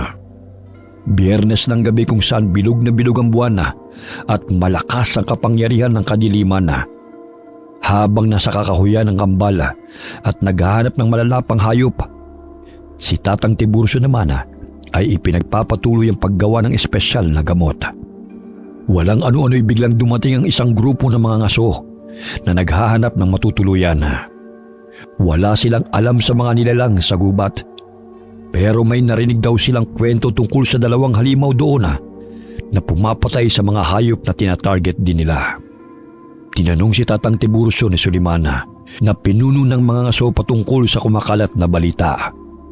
Ang sabi pa'y marahil yun din daw ang pumatay sa mga tao sa mga bahayan nung nakaraan. Katakataka nga raw na tinubuan ng mga itim na kabuti ang mga biktima sa lugar na yon. Pasensya na pero sa tagal ko na sa gubat na ito, wala akong nakikitang mabangis na hayop. Tila hindi kumbinsido si Suleiman at ang kanyang grupo sa sagot ng matandang albularyo, kaya hindi kagad sila umalis doon. Mula naman sa di kalayuan, habang nilalantakan ni Leia at Nora ang hayop na nabiktima nila, ay naramdaman nila ang panganib. Nora, naririnig mo ba at nararamdaman ng mga yon? May ibang tao sa bahay ni Tatang Tiburcio bukod sa kanya. Naaamoy ko nga ang mga sariwang dugo at karne nila. Siyang nakatao sila ron. Bumalik na tayo. Nararamdaman kong nanganganib si Tatang sa kanila. Tama ka. Humanda silang lahat kapag sinaktan nila si Tatang Tiburcio. Dali-dali nilang binitiwan ng isang kabayong wala na ring buhay. Pag-alis nila roon ay tinubuan kagad yun ng mga itim na kabote. Nang nasa labas na sila ng bahay, ay napansin nilang may 4 na katao sa labas na may mga hawak na barel. Maingat na nagtago ang kambal para hindi sila maramdaman hanggang sa napatingin sila sa bintana. Doon nga'y nakita nilang sinasaktan ni Suliman si Tatang Tiburcio at pinaamin patungkol sa sinasabing mabangis na hayop. Pagkakita roon ni Nora ay kaagad na nanlisik ang mga mata niyang nakaluwa. Kitang-kita ang galit sa kanyang muka dahil naalala na naman niya kung paano sila inalupusta ni Tio Freddy at Tia Aguilar. Nora, huwag kang tutuloy. Mas lalo lang malalagay sa alanganin si Tatang. Maiwan ka rito kung gusto mo, Nora. Pero hindi na ako papahayag na may masaktan pa ang mga taong mahilig mang-api sa mahihina. Wala nang nagawa si Lea dahil dali-daling lumabas sa pinagkukublihan si Nora. Nang makita siya ng 4 na taong nasa labas ng bahay, ay ganun na lamang ang gulat at takot ng mga ito. Sa unang pagkakataon kasi, ay nakakita sila ng isang halimaw na parang suso ang pagmumukha. Sumalakay ang dalagitang aswang at sa taranta ng isang lalaki ay natumbas at nakalabit niya ang gatilyo ng barel na tumama sa 2 niyang kasamahan. Nagulat ang mga tao sa loob, lalo na nang pumasok ang isa pang lalaki at nagsisisigaw na may halimaw sa labas. Hindi na nga nag-aksaya ng oras si Nora. Sinalakay ang lalaking nadama na babarilin sana siya. Nang lalantakan niya na ito, ay pinigilan niya ang sarili. Kaya sa halip na kainin ay pinatulog na lamang niya ito ng suntok. Lumabas na rin si Lea sa pinagtataguan nito at sumunod sa kambal niyang pumasok na sa loob. Pagdating nila roon ay takot na nakakubli si Suliman kay Tatang Tiburcio habang nakatutok dito ang sandata. Tinutukan naman sila ng baril ng 5 lalaking naroon. Bitiwan niyo si Tatang at umalis na kayo sa lugar na to! Pinapangako ko sa inyo na walang masasaktan! Sa halip na makinig, ay lalo lamang nilang tinutukan ng baril sa noo ang matandang albularyo. Kaya mas lalong naudyukan si Nora na gumawa ng hindi maganda. Ayaw niyo talagang makinig, ha? Nora, maghunos dili ka! Anong maghunos dili? Papatayin na nila si Tatang Tiburcio at hindi ko nahahayaang may mamatay pang mahalagang tao sa buhay ko! Mapag-uusapan pa natin. Nagpaputok na ng baril ang isang takot na lalaki, kaya galit na sumalakay si Nora sa kanila. Ganun na rin ang ginawa ni Lea. Nang gabing yun ay hindi na napigil ni Nora ang sarili. Dumanak ang dugo sa loob ng bahay ni Tatang Tiburcio. Napatay ang 7 lalaking mga aso. May butas ang tiyan, may bali ang leeg, may naputol ang mga braso at ulo, at may nahati ang katawan. At nang pupuntiryahin na ni Nora si Suliman, ay tinulak nito ang matandang lalaki at dali-daling tumakbo. Sumunod pa ang dalagitang aswang sa labas, pero nakita niya na nagising ang isa pang lalaki na pinatulog niya kanina. Tumabi ka sa daanan! Walang kaabog-abog niyang sinuntok ang tiyan ng lalaki at tumagos ang kamay niya sa likuran nito. Hindi pa siya nakontento. Dahil gamit ang malabalon niyang bibig, ay nilamon niya ng buo ang ulo ng nasabing lalaki. Nagtalsikan ng mga dugo at nangisa iyon hanggang sa lumagpak sa sahig. Dahil doon ay parang nakaramdam ng kakaibang sensasyon si Nora matapos muling makatikim ng sariwang dugo at karne ng tao. Ang sarap sa pakiramdam. Mas masarap talaga ang lasa ng tao kesa sa hayop. Nagugutom pa ako. Kaya humanda kang lalaki kang pinuno ng mga ngaso na tumakas. Hindi ka na makakaalis sa gubat na to ng buhay! Susundan pa sana niya si Suliman, pero lumabas na rin sina Lea at Tatang Tiburcio at pinigilan siya. Nora, tama na! Nalulunod ka na naman sa kapangyarihan at bulong ng itim na engkanto. Labanan mo yan. Huwag ka magpasakop sa galit. Papatayin ko silang lahat at hindi niyo ako mapipigilan!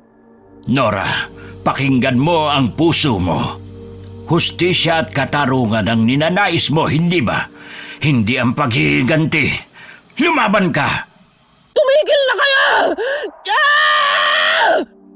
Dahil doon ay gumamit na si Tatang Tiburcio ng isang orasyon at mahiwagang likido na nasa garapon. Isinaboy niya yun sa nagwawalang aswang uhong na kaagad nakatulog. Ano pong ginawa niyo kay Nora? Pinatulog ko lang siya, kaya huwag kang mag-alala. Nakapatay na naman po siya at nakatikim ng sariwang dugo at karne, Tatang. Ano na pong mangyayari kay Nora? Hindi na po ba siya makakatakas sa sumpa ng pagiging aswang uhong? Leia, pasensya na. Pero hindi ko rin alam ang sagot sa tanong mong yan. Ilang saglit pa ay dinala na nila sa loob ang natutulog na aswang. At kinuha na muna ni Tatang Tiburcio ang mga itim na kabuting tumubo sa katawan ng mga biktima ni Nora. Inilibing din nila ang mga yon sa likod ng bahay. Leia, kailangan na nating umalis dito. Siguradong pagsikat ng araw ay babalik ang lalaking yon para hulihin kayo. Kayo na lang po ang umalis, Tatang. Wala po kayong kasalanan sa mga nangyari. Kaya kami na lang ni Nora ang haharap sa pagbabalik nila. Hindi ko pwedeng gawin yon. Hindi ko kayo pwedeng iwan hanggat hindi ko natatapos ang misyon ko sa inyong magkapatid. Kaya kahit ipagtulakan niyo ako, hindi ko kayo iiwan. Magmadali na tayo bago pa sila magbalikan dito. 2 linggo pagkatapos ng insidente, ay mabilis na kumalat ang balita patungkol kay Tatang Tiburcio na nag-aalaga raw ng mga halimaw. Naging wanted siya sa mga karatig bayan at baryo sa pag-aakala na alaga niya ang kambal na aswang uhong na ginagamit niya sa pagpatay. Ang laking pagsisisi naman ni Nora sa kanyang nagawa, pero pinayuhan siya ni Tatang Tiburcio na tanggapin na lamang ang nangyari. At sa tulong pa ng matandang albularyo ay mas lalong natutunan ng kambal na makontrol ang kanilang mga sarili. Nagpalipat-lipat sila ng pinagtataguan sa gubat hanggang sa maisipan na nilang magpunta sa baryo. Naisip kasi nilang mas madali silang makakapagtago sa maraming tao kaysa sa gubat kung saan ay kabisado rin ang mga mangangaso sa pangunguna ni Suliman. Hanggang sa dumating na nga ang araw na nakabalik na sila sa Munting Lawa, ang baryong sinilangan ni Leia at Nora.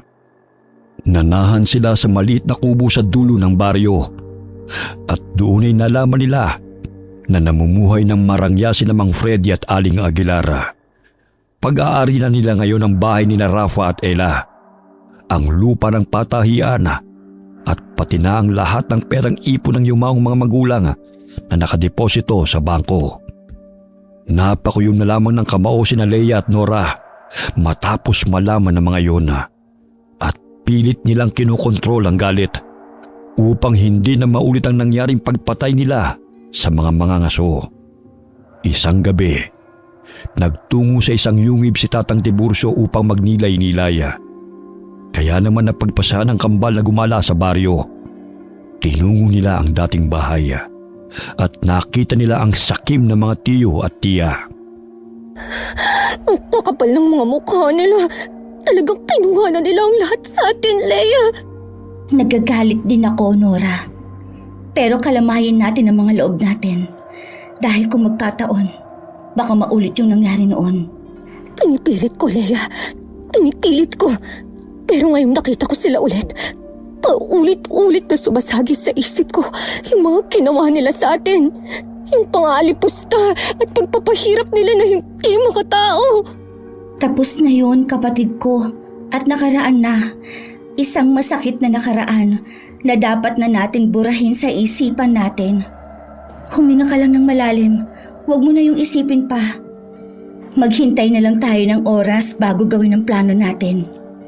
Hinawakan nila yan ng mahigpit ang kamay ng kakambala at pagkatapos ay pareho silang saglit na pumikit at huminga ng malalim.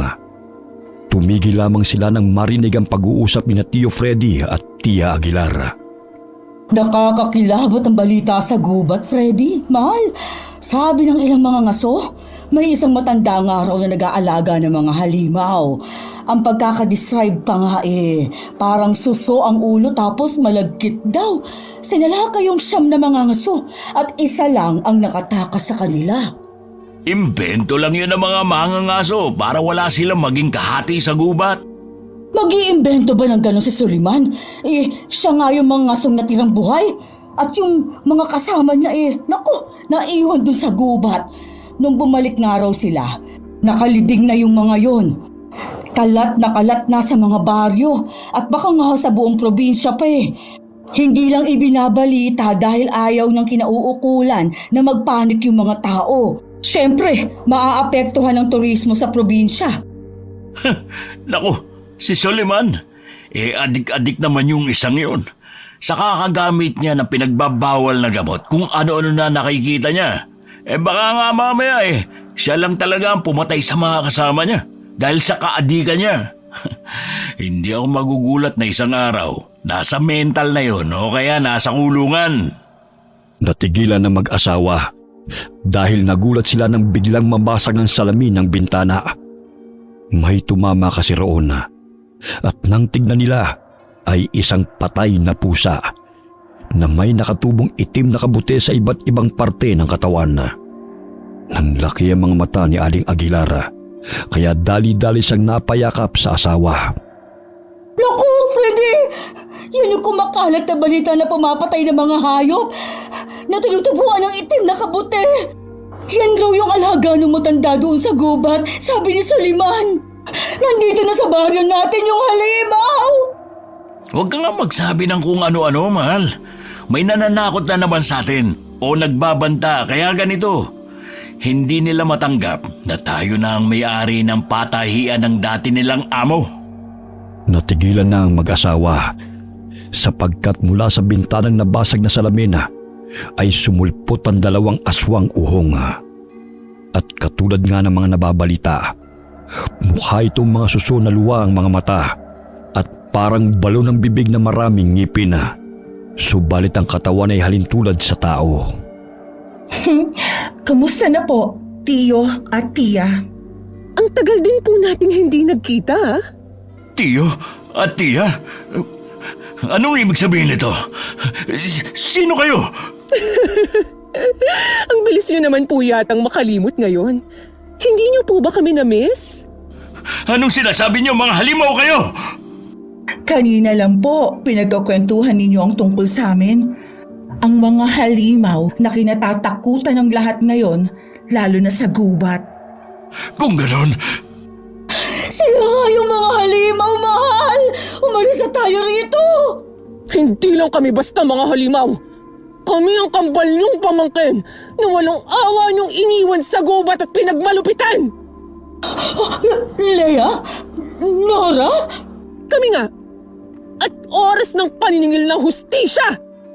Biglang lumundag si Nora at kinadyakan si Freddy sa dibdib. Mabilis na tumilapon ang Ginoo sa dingding. Kaya mas lalong natakot ang tiyahin nilang sigaw ng paghingi ng tulong. Tumakbo ang ginang pero sinundan ito ni Lea. Nag-focus lang si Nora sa tiyuhin nilang nangihina matapos mabalian ng balakang. Maya-maya'y bumalik na rin si Lea. Hatak-hatak sa buhok si Tia Aguilar na sigaw pa rin ang sigaw dahil sa takot. Isa pang sigaw mo, Tia. Tatanggalin at hahatakin ko yung dila mo. At sisiguraduhin kong hindi ka na makakapagsalita kahit kailan. Nanahimik ang ginang habang napapayak at napapahina lang dahil sa pagkagimbal. Pinagtabi silang mag-asawa sa isang sulok at hinarap ng mga aswang uhong. Naalala niyo ba ang pagtapon sa amin at kung paano niyo kami pinahirapan ng paulit-ulit hanggang sa iwan niyo kami sa gubat, ha? hindi ko naman talaga ginusto yun. Itong asawa ko may gusto kaya siya ang parusahan niyo. Wala ka pa rin pagbabago, Tiyo. Pinapasa mo pa rin palagi sa ibang ginawa mong kasalanan. Oh, tama! Wala akong kasalanan! Sumusunod lang ako sa gusto ng asawa ko. Mga pamangkin, si Freddy ang nagplano ng pagpatay sa tatay at nanay ninyo. Hindi ko gusto yun. Kaya parang awa nyo na. Siya lang ang patayin nyo. Isang malakas na sampalang pinadapo ni Nora sa kanyang tiyahin. Sinundan pa yun ng pagsuntok at pagsabunot hanggang sa tila malamog ang mukha ng ginang. Tumigil lamang siya dahil nagmakaawa na yun ng gusto at isa pa'y duguan na ang mukha nito sa dami ng tama. Mga halimaw kayo! Hindi kayo mga pamangkin ko! Kayo ang lumikha sa amin! Kung hindi nyo kami iniwanan sa gubat, hindi kami magiging ganito! Kayo ang dahilan kung bakit kami napaglaruan ng engkantong itim at nabigyan ng hindi katanggap-tanggap na sumpa. Kayo dapat ang maging mga halimaw, hindi kami! Patawarin niyo kami! Hindi namin alam na mabubuhay pa kayo! Hindi namin intensyong... Sinungaling! Alang ang kaluluwa mo, Tiyo! Tandang-tanda ko pa ang sinabi mo noon bago mo kami iwan dun sa gubat. Kung nagawa mong patayin ng tatay namin, kami pa kaya? Di ba yun nagsabi mo? Kaya ngayon, humanta ka! Ibinuhos ni Nora ang buong lakas niya sa pagsipa sa kaliwang paa ni Tio Freddy. Nabali yun at halos maputol habang ang Gino'y sigaw ng sigaw sa tindi ng sakit. Halos magwala siya dahil sa nararamdaman habang ang asawa niya'y takot at pag-iyak lamang ang tugon sapagkat wala silang magawa. Mas masakit pa dyan ang naramdaman namin noon. At hanggang ngayon, hindi napapawi ang sakit dahil naiwan sa amin ang sumpa. Kaya anong sinasabi mong patawad, ha, Tiyo? Nagpapatawa ba kayong dalawang mga sakim kayo? Patawad lang ba ang kapalit ng pagkamatay ng mga magulang namin? Hindi nyo na maibabalik ang buhay nila at hindi nyo kami maililigtas sa pagiging halimaw. Kaya hindi namin tatanggapin ang paghingi ninyo ng tawad dahil alam namin na hindi yung tao sa puso ninyo. Sinisiguro ko sa inyo, Tio Freddy at Tio Aguilar, mas higit pa sa paghihirap namin ang paghihirap na mararanasan nyo. Sasaktan pa sana ni Nora ang mag-asawa pero biglang sumulpot si Tatang Tiburcio sa gilid ng pintuan. Nagulat din ang kambal dahil di nila sukat akalain na babalik na kaagad ang matandang albularyo. Tama na mga anak. Hanggang dito lang yan. Huwag niyong hayaan ang galit na tapusin ang inyong pagkatao. Kapag pinatay niyo sila ngayon, siguradong hindi niyo makakamit ang tamang hustisya. Hindi rin matutuwa ang mga magulang niyo dahil binabahira niyo na naman ang kasalanan ng inyong mga kamay. Dahil sa sinabing yun ni Tatang Tiburcio, ay napayak na lamang sa galit sina Leia at Nora. Pero sa huli, ay sinunod nga nila ang sinabi ng matandang albularyo. Hindi namin kayo papatayin, pero gagawin nyo ang lahat ng sasabihin namin. Una, hindi niyo po sasabihin sa kahit kaninong tao ang tungkol sa pagiging aswang uhong namin ni Leia. Pangalawa, isusuko po ninyo ang mga sarili ninyo sa pulis. Aaminin ninyo na pinatay niyo po ang mga magulang namin.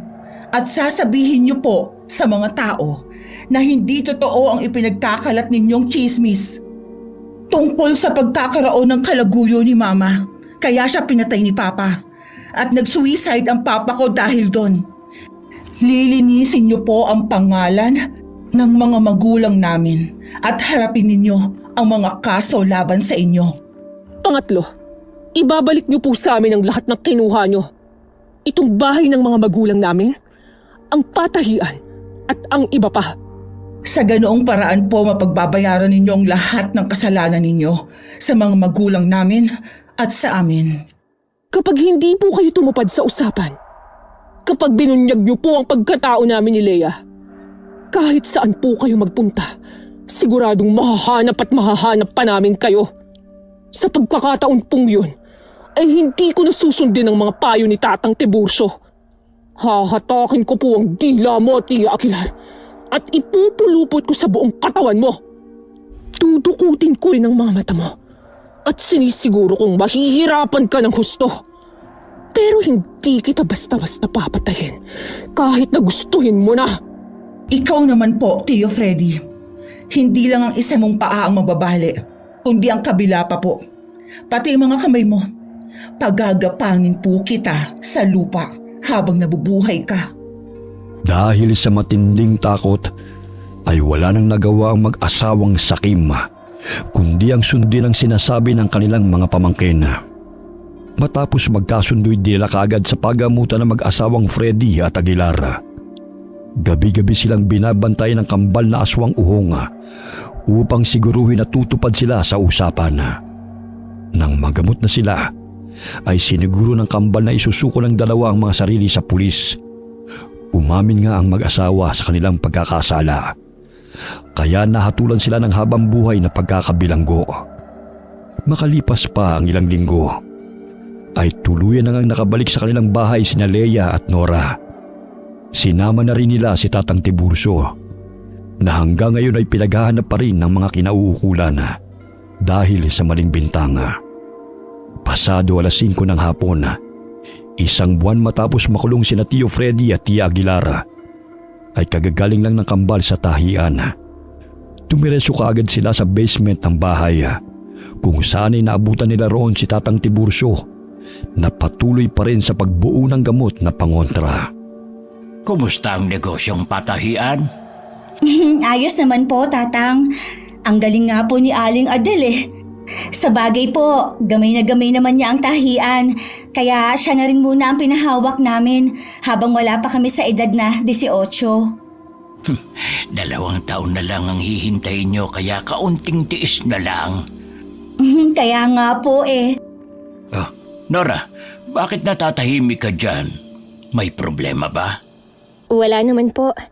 Napapaisip lang po ako at medyo malungkot. Bakit ka naman nalulungkot? Napakulong naman na ang Tio Freddy at Tia Aguilar nyo, ha? Iniisip mo pa rin ba na ilagay sa kamay mo ang batas, ha? Hindi po yun ang iniisip ko. Ang nasa isip ko po ngayon, kami ni Leia ay malaya na. Pero kayo po, Tatang, nandito pa rin at nagtatago sa basement dahil sa amin. Kundi po dahil sa amin, lalo na sa akin. Sana po ay malaya ka na rin nagagawa ang gusto mo ngayon. Hindi ka na pinaghahanap ng mga kinauukulan at pinagbibintangan na masamang albularyo na nag-aalaga ng mga halimaw na pumatay sa ilang mga inosenteng tao. Kabilang na po yung nabiktima namin ni Leia, pati po yung mga mangangaso. Nako, huwag mong pakaisipin yun, Nora. Mas ayos na rin sa akin ang ganito dahil makakafocus ako sa paggawa ng pangontrang gamot para makabalik kayo sa dati. Nandyan naman kayo para kumuha ng mga kailangan kong halamang gamot. At isa pa, ligtas naman ako rito sa basement at nabibigay naman ang lahat ng pangangailangan ko. Pero nakakakonsensya pa rin po na imbes na kami, kayo po tuloy ang tinutugis ng grupo ni Suliman, pati ng kinauukulan. Tama po si Nora, Tatang. Pasensya na po kayo talaga. Masyado na naming pinabibigat ang pasanin ninyo.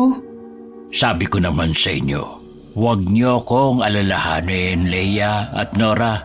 Basta magpatuloy lang kayo sa pagkontrol sa sarili niyo at malapit ko nang matapos ang pangontra. Kaunting tiis na lang at tuluyan na kayong makababalik sa dati. Matapos magpasalamat ng magkapatid, ay sabay nilang niyakap ang matandang lalaki na tumayo na rin bilang bago nilang ama. Lumipas pa ang mga araw at linggo at naging maayos naman ang routine ng kambal. Pasado 12:00 ng gabi, nagtungo na sila kaagad sa masukal na gubat para humanap ng mabibiktimang hayop. Mas naging maingat na sila kaysa sa dati dahil marami ngayon ang rumoronda sa iba't ibang baryo. Ito nga'y dahil sa pagtaas ng bilang ng mga namamatay na hayop gabi-gabi. Mas tumindi kasi ang gutom na nararamdaman ng kambala na tila hindi na sumasapat ang 1 o 2 hayop sa isang gabi. Nora, napansin mo ba na parang wala na tayong nakikita mga hayop sa gubat? Malamang dahil yun sa pag-iingat ng mga tao. bumalik na tayo sa atin at dun muna tayo pumunta sa babuyan. Sigurado ka dyan? Delikado ang babuyan na yun, lalo na at pag-aari ni Mang Soliman. Mag-iingat naman tayo ah. Hindi tayo pwedeng magutom kahit isang gabi lang, Leia. Dahil magiging delikado para kay Tatang Tiburcio kapag nangyari yun. Kaya tara na, maghati na lang tayo sa biik na makukuha ko. Wala na silang sinayang na oras. Nagtungo sila sa babuyan ng mga ngasong si Soliman at kumuha ng biik. Sa kasamang palad ay nagising ang mga aso at kinahulan sila. Nagising din ang mga nasa bahay hanggang nakita ng mga yun ang dalawang asong uhong. Galit na galit si Soliman habang pinapuputukan ng baril ang magkapatid. Dahil doon ay nabitiwan ni Nora ang biik at naiwan yun bago sila makaalis. Tinamaan din ng bala ng baril si Leia sa hita pero hindi niya yun ininda. Tumawid kaagad sila sa kabilang baryo at muling bumalik sa munting lawa. Pagdating doon ay nakita ni Tatang Tiburcio na iika-ika si Leia. Kaya lumapit siya sa dalawa at kaagad yung inilalayan. Anong nangyari? Bakit may tama ng bala si Leia? Kanina ko pa kayo hinihintay dahil may magandang balita ako sa inyo. Nabuo ko na ang pangontrang gamot at nandun yun sa basement. Kitang-kita ang tuwa sa mukha ng kambal matapos yung marinig. At nang papunta na nga sila sa basement ng bahay, ay biglang natigilan ng lahat matapos makarinig ng sasakyang dumating. Paglingon nilang lahat, ay nauna nilang nakita si Soliman na galit na galit. Nang masilayan ng mga ngaso si Tatang Tiburcio, ay wala na siyang inaksayang oras. Inutusan niya ang 9 na kasama na magpaulan ng pana. May ginawa kasi silang mga pana na disenyo para lamang sa mga aswang o kahit anong klase ng halimaw. Tumakbo ang matandang lalaki, pati ang dalawang aswang uhong na nagtago kaagad. Naghiwalay sila, si Tatang Tiburcio sa kaliwa at ang magkapatid naman ay sa kanan. Nang mapatingin sina Leia at Nora sa Ginoo, ay nagulantang sila dahil may 2 tama na yun sa balikat at isa pa sa tiyan. Dahil doon ay parehong kumulo ang dugo ng kambal, hindi na sila nakapag-isip ng tama. Galit nilang sinalakay ang 10 katao, kabilang na si Soliman. Wala silang pinatay sa mga yun. Pinatulog lamang nila. At kahit galit na galit sila kay Soliman, ay hindi nila ito nagawang kainin. Nang makatulog na ang lahat, ay binalikan nila si Tatang Tiburcio na nanghihina na. Tatang, tutulungan ko po kayo. Tara po sa basement para magamot kayo. Huwag po kayong mag-alala. Magagamot po kayo, Tatang. Huwag niyo na akong unahin, Leia at Nora. Unahin niyo nang alisin ang mga natutulog na mga ngaso. Siguradong kapag nagising sila, susugod uli sila. Ay layo niyo muna sila sa lugar na ito. Pero paano po kayo? Bilis na, Nora. Ihahanda ko ng mga gamot na pangontra. At pagbalik niyo rito, inumin niyo lang ang mga yon. At sa loob ng 3 araw, doon niyo mararamdaman ang paglaya sa sumpa ng pagiging aswang uhong. Kahit nag-aalangan ng kambala, ay sinunod nila ang inutos ni Tatang Tiburcio. Gamit din ng sasakyan ay dinala nila sa malayo ang mga yun, at ang pinagmaneho nila ay ang isang lalaki na naunang nagising. Nang malayo na sila, ay nagulat sila sa ginawa ng kanyang kambala dahil pinagpapapatay nito ang mga sakay ng sasakyan at pagkatapos ay inihulog sa bangin. Siniguro ni Nora na wala talagang makakaligtas sa mga yun.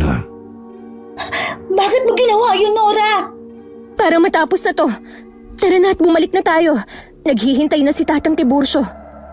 Wala nang nagawa si Leia kundi sumunod na lamang pauwi.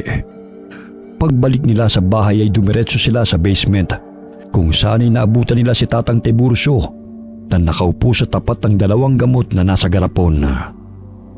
Natutuwa silang lumapit sa matandang lalaki pero natigilan din sila nang biglang lumupaypay ang kamay nito. Doon kaagad na pagtanto ng kambal na may nangyari na sa albularyo. Sinubukan nilang isalba ang buhay ni Tatang Tiburcio pero huli na ang lahat. dahil kanina pa pala yun namatay. Nag-iwan lamang yun ng sulat sa kanila kung paano gawin ang pangontra para kung sakaling may mga katulad nilang mapaglalaruan ng itim na engkanto sa kagubatan.